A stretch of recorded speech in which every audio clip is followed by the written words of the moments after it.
ദേവമംഗൾ ആസ്ട്രോമീഡിയയിലേക്ക് ഏവർക്കും സ്വാഗതം. ഞാൻ മംഗളൻ ശർമ്മ. ഒരു ജാതകത്തിൽ ആദിത്യൻ ദുർബലനായി രോഗാധിപത്യം വഹിച്ചു നിന്നാൽ ഉണ്ടാകാൻ സാധ്യതയുള്ള രോഗങ്ങളെക്കുറിച്ചാണ് പറയുന്നത്. ജന്മാന്തരകൃതം കർമ്മവ്യാധി രൂപേണ ജായതേ, അതായത് ജന്മാന്തരത്തിൽ ചെയ്ത പാപകർമ്മങ്ങൾ ഈ ജന്മത്തിൽ വ്യാധി രൂപേണ അനുഭവത്തിൽ വരുമെന്നാണ്. രോഗത്തിൻ്റെ ഈ ജന്മാന്തര ബന്ധം ജാതകത്തിലെ ഗ്രഹസ്ഥിതിയിൽ കൂടി ഉത്തമനായൊരു ജ്യോതിഷിക്ക് ജാതക പരിശോധനയിലൂടെ വളരെ മുന്നേ തന്നെ കണ്ടെത്താൻ കഴിയും. എന്നാൽ ഒരാൾക്ക് രോഗം ബാധിച്ച ശേഷമായിരിക്കും ഒരു ചികിത്സകന് രോഗത്തെക്കുറിച്ച് മനസ്സിലാക്കാനും ചികിത്സ നിർദ്ദേശിക്കാനും കഴിയുക. ഓരോ ഗ്രഹവും പല തത്വങ്ങളുടെയും ഒരു സമൂഹമാണ്. ഇവ മനുഷ്യനുമായി ബന്ധപ്പെടുമ്പോൾ അവ പ്രതിനിധീകരിക്കുന്ന ഗുണദോഷ തത്വങ്ങൾ മനുഷ്യന് അനുഭവപ്പെടുന്നു. ഈ തത്വങ്ങളുമായി മനുഷ്യനെ ബന്ധപ്പെടുത്തുന്നതാണ് ജാതകം. ജാതകത്തിലെ രാശികൾ, ഗ്രഹങ്ങൾ, ഭാവങ്ങൾ, നക്ഷത്രങ്ങൾ, ഈ 4 ഘടകങ്ങളും പരസ്പരം ഒരു വിധത്തിലല്ലെങ്കിൽ മറ്റൊരു വിധത്തിൽ ബന്ധപ്പെടുമ്പോൾ ഇന്ന രോഗങ്ങൾ ഇന്ന കാലത്ത് ഉണ്ടാകുമെന്ന് സാമാന്യമായി മനസ്സിലാക്കാനും അതിന് താന്ത്രികമായ പരിഹാരങ്ങളോ അതല്ലെങ്കിൽ ചികിത്സ കൊണ്ടുള്ള പരിഹാരമോ അതുമല്ലെങ്കിൽ ഇത് രണ്ടും ചേർന്നുള്ള പരിഹാരമോ നിർദ്ദേശിക്കാൻ ഒരു ജ്യോതിഷിക്ക് കഴിയും. ഇനി ആദിത്യനുമായി ബന്ധപ്പെട്ട് കിടക്കുന്ന ചില രോഗങ്ങളെക്കുറിച്ച് പറയുകയാണെങ്കിൽ ഹൃദ്രോഗങ്ങൾ, നേത്രരോഗങ്ങൾ, തലവേദന, തലച്ചോറിലെ രക്തസ്രാവം, രക്തസമ്മർദ്ദം, പിത്തരോഗങ്ങൾ, അസ്ഥിരോഗങ്ങൾ, കരൾ രോഗങ്ങൾ, പൊതുവായ ആരോഗ്യം, ഗാൾ ബ്ലാഡർ രോഗങ്ങൾ, ശരീരം ചുട്ടുനീറൽ, നീര്, പനി ഇവയൊക്കെ ആദിത്യൻ നൽകുന്ന രോഗങ്ങളിൽ ചിലതാണ്. ആദിത്യനുമായി ബന്ധപ്പെട്ട മനുഷ്യ ശരീര അവയവങ്ങൾ ഹൃദയം, ശിരസ്, കണ്ണ്, ഉദരം, പൊതുവായ ശരീര ആരോഗ്യം എന്നിവയാണ്. ഈ അടിസ്ഥാനത്തിൽ ഒരു വ്യക്തിയുടെ ജാതകത്തിൽ ആദിത്യൻ്റെ ദുസ്ഥാനസ്ഥിതി മൂലം ആദിത്യനുമായി ബന്ധപ്പെട്ട മനുഷ്യ ശരീര അവയവത്തിന് പറഞ്ഞിട്ടുള്ള രോഗങ്ങൾ അനുഭവപ്പെടാം.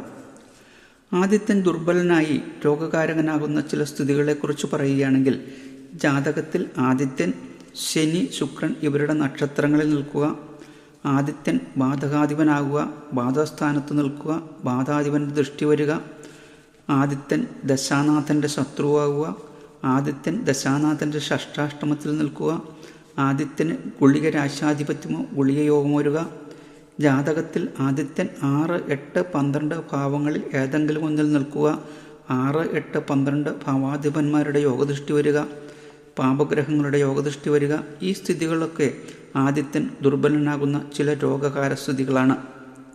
ചുരുക്കി പറഞ്ഞു എന്ന് മാത്രം. ഇനി മേടൻ രാശിയിലാണ് ആദിത്യൻ രോഗകാരകനായി ദുർബലനായി നിൽക്കുന്നതെങ്കിൽ തലച്ചോറിനെ ബാധിക്കുന്ന രോഗങ്ങൾ, തലച്ചോറിൽ രക്തസ്രാവം, രക്തക്കുഴൽ ബ്ലോക്ക്, മോഹാത്സ്യം, ഓർമ്മക്കുറവ്, കാഴ്ചക്കുറവ് എന്നീ രോഗങ്ങളിൽ ഏതെങ്കിലുമൊക്കെ ബാധിക്കാൻ സാധ്യതയുണ്ടാകും.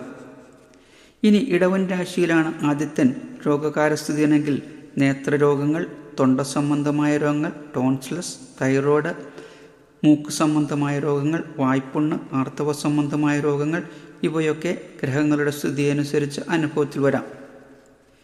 മിഥുനൻ രാശിയിലാണ് ആദിത്യൻ രോഗസ്ഥനായി ദുർബലനായി നിൽക്കുന്നതെങ്കിൽ ശ്വാസം മുട്ട്, ശ്വാസകോശ രോഗങ്ങൾ, ആസ്മ, അലർജി എന്നിവയ്ക്കൊക്കെ സാധ്യതയുണ്ടാവും. ആദിത്യൻ കർക്കിടകൻ രാശിയിലാണ് രോഗസ്ഥനായി ദുർബലനായി നിൽക്കുന്നതെങ്കിൽ ഉദരസംബന്ധമായ രോഗങ്ങൾ, വിളർച്ച, രക്തക്കുറവ് മൂലമുള്ള തളർച്ച എന്നിവയ്ക്കൊക്കെ സാധ്യതയുണ്ടാകും. ചിങ്ങം രാശിയിലാണ് ആദിത്യൻ രോഗാധിപത്യം വഹിച്ച് ദുർബലനായി നിൽക്കുന്നതെങ്കിൽ ഹൃദ്രോഗം, കണ്ണുകൾക്ക് നിറം തിരിച്ചറിയാനുള്ള കഴിയാത്ത അവസ്ഥ, നട്ടലിനെ ബാധിക്കുന്ന രോഗങ്ങൾ, മുതുകുവേദന, തലവേദന എന്നിവയും. ആദിത്യൻ കന്നിരാശിയിൽ ദുർബലനായി നിന്നാൽ ജ്വരം, ഉദരരോഗങ്ങൾ, വയറുകടി എന്നിവയ്ക്കും. തുലാം രാശിയിൽ ആദിത്യൻ ദുർബലനായി രോഗകാരകനായി നിന്നാൽ മൂത്രതടസ്സം, മൂത്രത്തിൽ കല്ല്, പഴുപ്പ്, ലൈംഗിക രോഗങ്ങൾ, ശരീരത്തിൽ പൊള്ളലുകൾ ഉണ്ടാകുന്ന രോഗാവസ്ഥ, അഗ്നിഭയം എന്നിവയും. ആദിത്യൻ വൃശ്ചികൻ രാശിയിൽ ദുസ്ഥാനസ്ഥിതനായി രോഗകാരകനായി നിന്നാൽ ഗുഹ്യരോഗങ്ങൾ, ഗർഭാശയ രോഗങ്ങൾ, അണ്ഡാശയ രോഗങ്ങൾ, അർശസ്, ആർത്തവ സംബന്ധമായ ക്രമക്കേടുകൾ എന്നിവയ്ക്കും. ധനുരാശിയിൽ ആദിത്യൻ ബലഹീനനായി രോഗാധിപത്യം വഹിച്ചു നിന്നാൽ തുടയിലെ എല്ലുപൊട്ടൽ, തുടയ്ക്ക് സ്തംഭനാവസ്ഥ, വീഴ്ച മൂലമോ അപകടങ്ങൾ മൂലമോ ഉണ്ടാകുന്ന രോഗാവസ്ഥ എന്നിവയും. മകരൻ രാശിയിൽ ആദിത്യൻ രോഗാധിപത്യം വഹിച്ച് ബലഹീനനായെന്നാൽ കാലിന് തളർച്ച, മുട്ടുകൾക്ക് ഒടിവോ ചതവോ പൊട്ടലോ കൊണ്ടുള്ള രോഗാവസ്ഥ, വാതരോഗങ്ങൾ, ത്വക്ക് രോഗങ്ങൾ, ദഹനക്കേട് മൂലമുള്ള ഉദരപ്രശ്നങ്ങൾ എന്നിവയ്ക്കും. കുംഭം രാശിയിൽ ആദിത്യൻ രോഗാധിപത്യം വഹിച്ച് ബലഹീനനായിരുന്നാൽ വെരിക്കോസ് വെയിൻ, ഞരമ്പു തടിക്കൽ, രക്തചംക്രമണ തടസ്സം, രക്തസമ്മർദ്ദം, ഹൃദ്രോഗം എന്നിവയ്ക്കും ആദിത്യൻ മീനൻ രാശിയിൽ രോഗാധിപത്യം വഹിച്ച് ദുർബലനായിരുന്നാൽ കുടൽ സംബന്ധമായ രോഗങ്ങൾ, ഉദരരോഗങ്ങൾ, കാലുകൾക്ക് ഒടിവ് മൂലമുണ്ടാകുന്ന രോഗാതിദുരിതങ്ങൾ എന്നിവയും ഫലം. അതുപോലെ ചിങ്ങത്തിൽ നിൽക്കുന്ന സൂര്യചന്ദ്രന്മാർക്ക് കുജൻ്റെയോ ശനിയുടെയോ ദൃഷ്ടി ഉണ്ടായാൽ നേത്രരോഗമുണ്ടാകും. ശുക്രൻ്റെ ദൃഷ്ടി കൂടി ഉണ്ടായാൽ ജന്മനാ തന്നെ അന്ധനായിരിക്കും.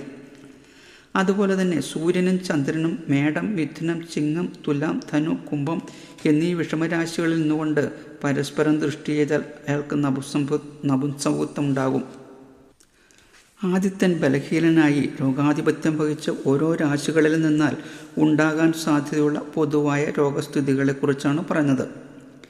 സൂര്യഗായത്രിയും സൂര്യസ്തോത്രവും ദിവസവും ജപിക്കുന്നതും ശിവക്ഷേത്ര ദർശനം നടത്തി ശിവന് ധാര, കൂവളമാല എന്നിവ സമർപ്പിച്ച് പ്രാർത്ഥിക്കുന്നതും ദോഷപരിഹാരമാണ്. എല്ലാവർക്കും ഒരു ശുഭദിനം നേരുന്നു. ഓം ശ്രീ മഹാദേവിയേ നമഃ.